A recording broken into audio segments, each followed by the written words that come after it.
बिस्मिल्लाहिर्रहमानिर्रहीम। आज मैं डिस्कशन करने लगी हूँ function of cross linking proteins in the movement of cilium and flagellum कि सीलियम और फ्लैजिला में क्रॉस लिंकिंग प्रोटीन का क्या फंक्शन है।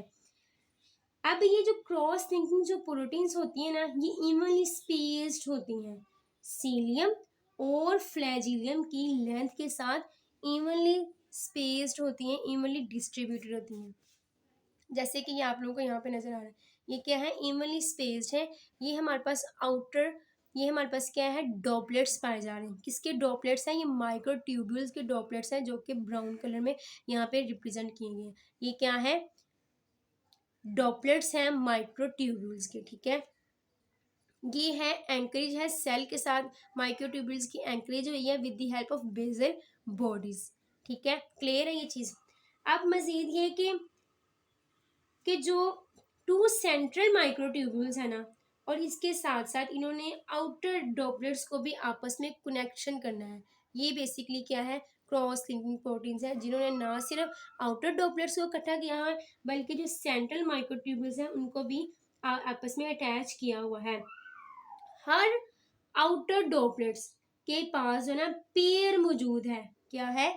पेयर मौजूद है, जहां से जो है ना प्रोटीन निकल रही है ताकि नेबरिंग डॉपलेट्स के साथ अटैच हो सके। तो उसको हम लोग डायनिन का नाम लेते हैं। डायनिन क्या है?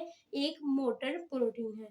क्या है? डायनिन मोटर प्रोटीन है। और ये देखें, सारी की सारी ये जो प्रोटीन है ना, ये जो डायनिन प्रोटीन है, ये स्पेस्ड है सारी की सारी लेंथ के साथ, ठीक है।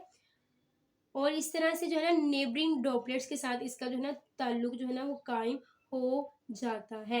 ये क्या है? बेसिकली मोटर प्रोटीन्स है, जिसका नाम क्या है, डायनिन प्रोटीन्स है। डायनिन प्रोटीन्स की जो कंपोजिशन है ना, वो बेसिकली बहुत ज़्यादा जो है ना वो पॉलीपेप्टाइड से मिलकर ये कंपोज हुआ है, डायनिन प्रोटीन्स। डायनिन की फंक्शन क्या है जी? डायनिन इस बात की रिस्पॉन्सिबल होती है कि जो ऑर्गेनेलिज की बेंडिंग हो सके। इस बात की जिम्मेदार है कि ऑर्गेनेलिज की क्या हो सके, बेंडिंग हो सके। एक जो डायनिन का जो मॉलिक्यूल्स है ना, उसने परफॉर्म करना है कॉम्प्लेक्स साइकिल। मूवमेंट का एक कॉम्प्लेक्स साइकिल जो है डायनिन के एक मॉलिक्यूल ने परफॉर्म करना है, जिसकी वजह से प्रोटीन्स की जो शेप है उसमें क्या आ जाती है, तब्दीलियां रूनुमा होती हैं with the help of ATP. यहाँ पे आप लोग देख रहे हैं, ये देखें एटीपी की मदद से क्या हो रहा है, इसकी जो शेप है उसमें क्या आ रही है, तब्दीली आ रही है, जिसकी वजह से ये क्या हो जाएगी, बेंडिंग होने में मदद मिलेगी। Dynein molecule performs a complex cycle of movement. Dynein के मॉलिक्यूल ने मूवमेंट का एक कॉम्प्लेक्स साइकिल है उसको परफॉर्म करना है। जब कॉम्प्लेक्स साइकिल परफॉर्म हो जाएगा तो उसकी वजह से क्या होगी, चेंजेस आएंगी। किसमें चेंजेस आएंगी? प्रोटीन की शेप में चेंजेस आएंगे। Changes in protein shape, protein की शेप में क्या आएंगी, तब्दीलियां रूनुमा होंगी विद एटीपी प्रोवाइडिंग एनर्जी। अब इन चेंजेस के लिए कौन प्रोवाइड कर रहा है एनर्जी? एटीपी प्रोवाइड कर रहा है एनर्जी, सही। अब ये जो मैकेनिज्म है ना डायनिन बेस बाइंडिंग का, वो बेसिकली बिल्कुल रिजेंबल करता होता है वॉकिंग से। डायनिन बेस्ड बाइंडिंग रिजेंबल किसके साथ करता है? वॉकिंग के साथ मिलता जुलता है। अब इसमें क्या होना जी, वॉकिंग है ना जस्ट लाइक, तो 1 फुट, ये जो basically 1 foot maintaining the contact, 1 foot ने क्या करना है, कॉन्टैक्ट को जो है ना वो मेंटेन करना है, जबकि जो दूसरा फुट है वो क्या करेगा, रिलीज हो जाएगा, वो ताल्लुक को खत्म करेगा। और इस तरह से जो है ना री attaches 1 step further along the microtubule.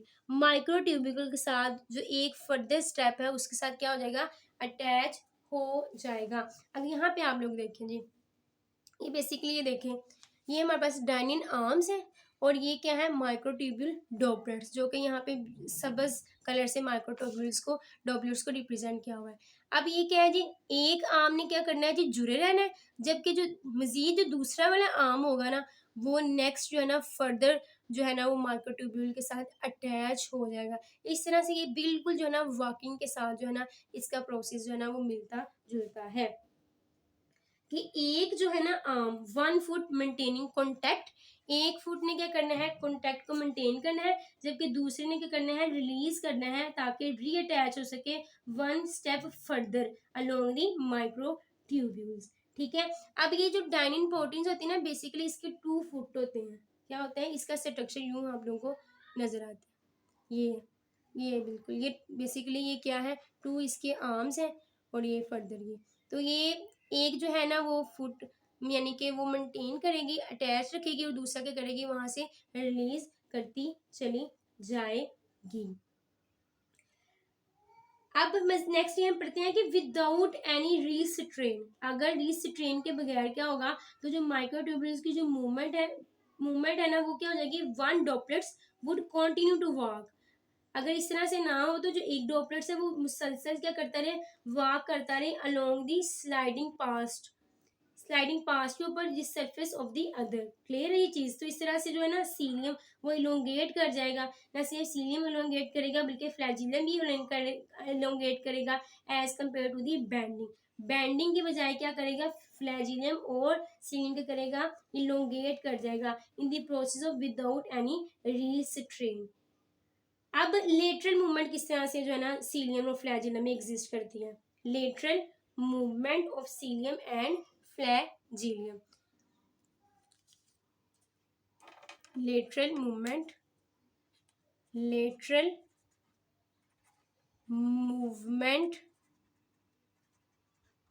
Of cilium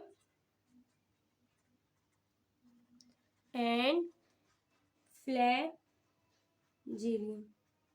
तो इसमें बेसिकली ये होता है कि जो डाइनिन वॉकिंग होती है ना must have something to pull against, ये जो डाइनिन जो प्रोटीन है ना वो इस तरह से मस्ट हैव उसने क्या करना है पुल करना है अगेंस्ट मुखालिफ तरफ से, जो जैसे कि हमारे जो टांगों के जो मसल्स होते हैं ना वो खींच रही होते हैं बोन्स को ताकि जो घुटने हैं ना उसमें हरकत आ सके, बिल्कुल इसी तरह जो है ना वो डाइनिन प्रोटीन भी है ना इस तरह से जो है ना वो पुल कर रही होती है ताकि लेटरल मूवमेंट एग्जिस्ट करे। सीलियम और फ्लैजिला में जो माइक्रोट्यूबुलर ड्रॉपलेट्स होते हैं ना वो इस तरह से हेल्ड हुए होते हैं अपनी प्लेस में by the help of cross linking protein that are you can see है।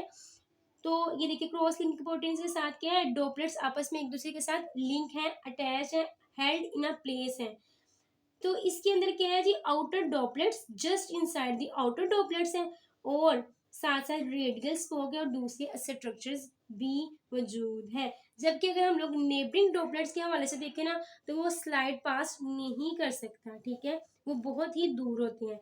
इसकी बजाय जो फोर्सेस होती हैं ना वो एग्जर्ट करती हैं डाइनिन वॉकिंग से, जिसकी वजह से ड्रॉपलेट्स जो है ना वो कर्व कर जाता है और इस तरह से जो बाइंडिंग है ना वो एग्जिस्ट करती है सीलियम में और फ्लैजिलियम में। यहाँ पे आप लोग इसका स्ट्रक्चर देखें जी, ये क्या है जी वेव लाइक मोशन है जिसमें क्या हो रहा है जी सिंक्रोनाइज्ड साइकिल पाए जा रहे हैं मूवमेंट का, बहुत ज्यादा जो डाइनिंग की मूवमेंट से क्या एग्जिस्ट कर रहा है एक सिंक्रोनाइज्ड साइकिल एग्जिस्ट कर रहा है।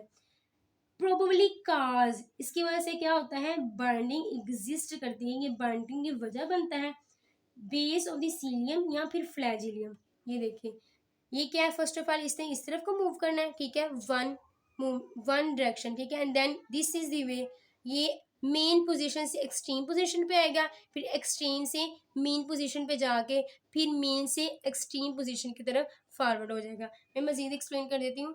ये देखिए ये अगर मेन पोजीशन है तो इसने क्या करना है मूव करना है मेन से एक्सट्रीम पोजीशन की तरफ, तो ये क्या हो जाएगा वन साइकिल यानी कि one way, and then extreme से मीन पोजीशन की तरफ आकर नेक्स्ट मीन से एक्सट्रीम पोजीशन की तरफ जाएगा। तो ये बेसिकली क्या है जी एक सिंक्रोनाइज्ड यानी कि लेफ्ट और राइट में जो है ना वेव लाइक मोशन हम लोग को नजर आती है। अब इस जो है ना ये सारी की सारी डायग्राम में जो सेंट्रल माइक्रोट्यूब्यूल्स हैं और क्रॉस लिंकिंग प्रोटीन्स वो नहीं दिखाई गई, ना क्रॉस लिंकिंग प्रोटीन्स दिखाई गई हैं और ना ही सेंट्रल माइक्रोट्यूब्यूल को रिप्रेजेंट किया गया है। तो ये है बेसिकली कि किस तरह से जो है ना वो मूवमेंट जो है ना क्रॉस लिंकिंग प्रोटीन और डाइनिन की वजह से सीलिया और फ्लैजिलम में होती है। Thank you.